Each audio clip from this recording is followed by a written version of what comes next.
Kilala pa ba ako? Kilala mo pa yan, kilala ka niyan. Ayan, dalawa. Hello, quiz. Palagyan mo rin special meeting.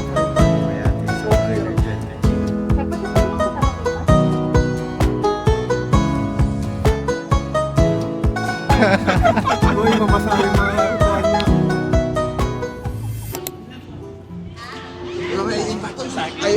So, papunta kami ngayon ng Mindoro. Kasama sila Kuya Ken, tsaka si Kuya Tek, tsaka si Ate Kim, tsaka si Patrick. Yun o. Grabe ang ganda ng view. Sa hagdan. Quick Nakita kami escape. aso, nakatali doon, no? It looks like a... Guys, sinong kamukha niya? Comment down below, sinong kamukha niya? Ito naman si Kuya Tek. Kuya Tek, say hi. Kuya Tek, say hi. Inisnab mo na ako ah. Hello! Wala ako nasa gitna. So, itutour ko muna kayo dito sa barko. Dahil matagal-tagal din nung last time tayong pumunta dito sa barko. Ganito lang naman siya. Ganito yung view niya dito. Choice mo naman kung saan mo gustong umupo. Ayan. Marami ding upuan dito. Pero kami yung pinili namin doon sa baba. Kung saan pwede kaming humiga. Yan guys, ganito yung view dito. Yan. Nung last time kasi na pumunta kami dito, 2024 pa. So time check, alas 3 na ng hapon. Papunta na kami ngayon sa Calapan, sa Mindoro. Wala naman kaming specific na gagawin doon.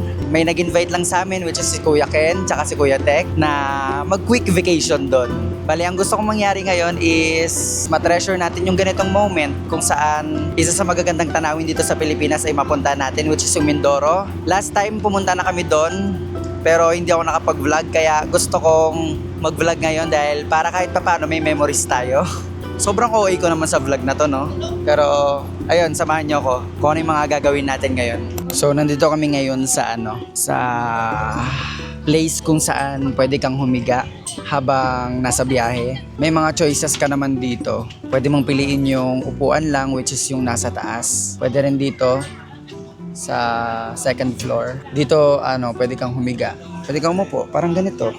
Pero pinili namin yung pwede kang humiga para kahit papaano makatulog kami dahil putol-putol din yung tulog namin. Dahil alas 2 ng madaling araw na kami bumiyahe papuntang Manila to Cavite, Cavite to Batangas.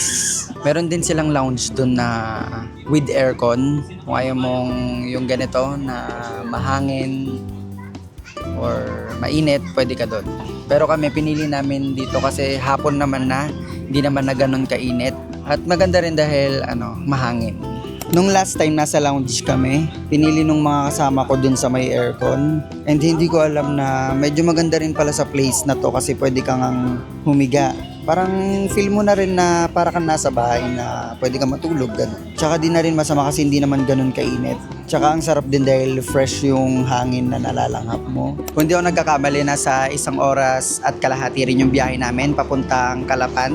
And I think hindi ka naman maboboring sa biyahe dahil meron ding tindahan dito. Marami kang pwedeng gawin. Pwede kang mag-picture dito, pwede mong pagmasdan yung dagat, ganun. Actually, hindi naman siya nakaka-boring dahil ako hindi naman ako madalas sa dagat. And minsan talagang masarap pagmasdan yung dagat, lalo na pag stress ka. Katulad niya, no? Oh, green na green yung dagat.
na kami sa destination namin. Medyo mahaba yung biyahe kasi yung ina-expect naming oras is mga 5 nandun na kami. So ayan, 6 na ng hapon. Almost 2 hours din yung biyahe namin. Ang ina-expect kasi namin mga 1 hour and 30 minutes lang.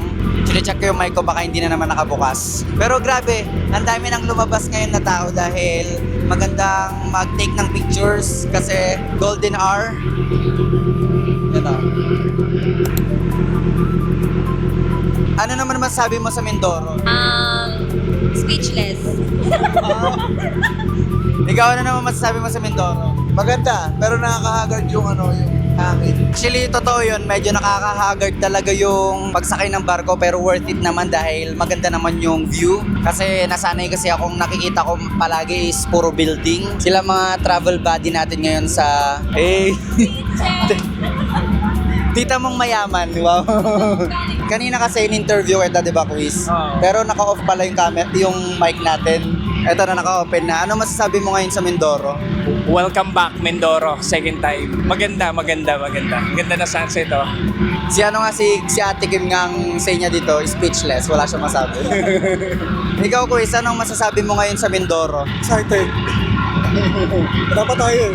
Ano yung ina-expect mo mangyari ngayon? Malasing.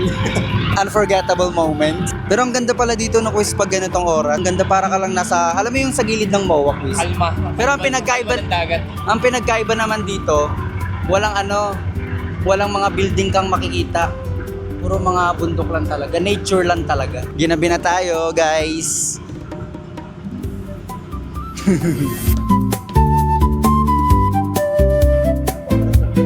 Meron ako nga.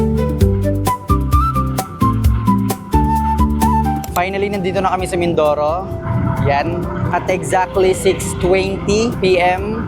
Waiting na lang kami na umalis lahat ng mga nasa baba. Kasi nakapark doon yung kotseng sinakyan namin. Ayan, pababa na kami.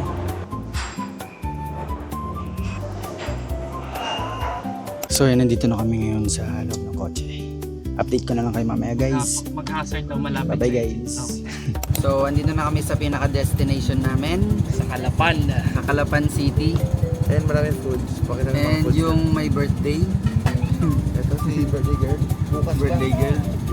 And ang Aming boss. ang aming boss. Boss Tech. And ayan. Mga food. Nandaan kami ng food dito, guys. So ayan na nga, nandito na tayo sa Calapan. Tingnan nyo naman, pinagluto pa kami ng napakainit na isda. Oh, ang daming kulay berde ba yan?